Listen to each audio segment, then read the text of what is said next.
die Halskette. Mathilde Loisel war eine wunderschöne Frau. Sie lebte mit ihrem Mann in einer kleinen Wohnung in Paris. Ihr Mann war Büroangestellter.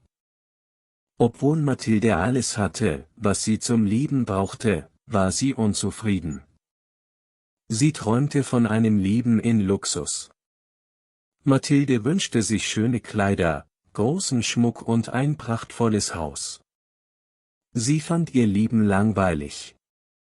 Ich bin geboren, um in Wohlstand zu leben, sagte sie oft zu ihrem Mann. Eines Tages kam ihr Mann mit großen Neuigkeiten nach Hause.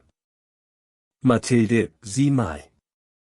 Wir haben eine Einladung zu einem großen Ball im Ministerium bekommen. Das ist eine große Gelegenheit, etwas Besonderes zu erleben, sagte er. Aber Mathilde war nicht begeistert. Ich kann nicht hingehen. Ich habe kein schönes Kleid, antwortete sie. Ihr Mann schlug vor, dass sie das Geld, das sie gespart hatten, für ein neues Kleid ausgeben könnten. Schließlich stimmte sie zu, und sie kauften ein wunderschönes Kleid. Trotz des neuen Kleides war Mathilde nicht zufrieden. Ich habe keinen Schmuck, den ich dazu tragen kann, klagte sie. Ihr Mann hatte eine Idee: Frag doch deine Freundin Madame Forestier, ob du etwas von ihr leihen kannst. Mathilde besuchte Madame Forestier, eine reiche Freundin. Kann ich mir etwas Schönes ausleihen? Fragte sie. Madame Forestier zeigte ihr eine Schmuckschatulle. Mathilde wählte ein wunderschönes Diamanthalsband aus. Beim Ball stand Mathilde im Mittelpunkt der Aufmerksamkeit. Alle fanden sie wunderschön. Sie tanzte und sprach mit vielen Leuten.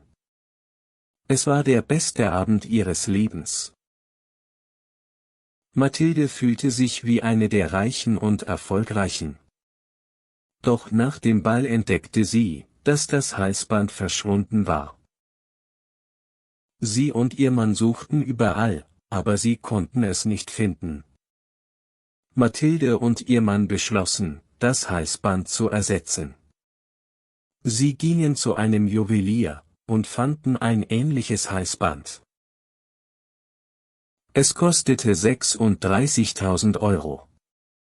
Um das zu bezahlen, mussten sie ihre Ersparnisse aufbrauchen, Kredite aufnehmen und sehr hart arbeiten. Sie zogen in eine kleine Wohnung, verkauften ihre Besitztümer und lebten in Armut. Mathilde putzte Böden, kochte und arbeitete wie eine Dienerin. Ihr Mann arbeitete lange Tage. Ihr Leben wurde schwer und traurig.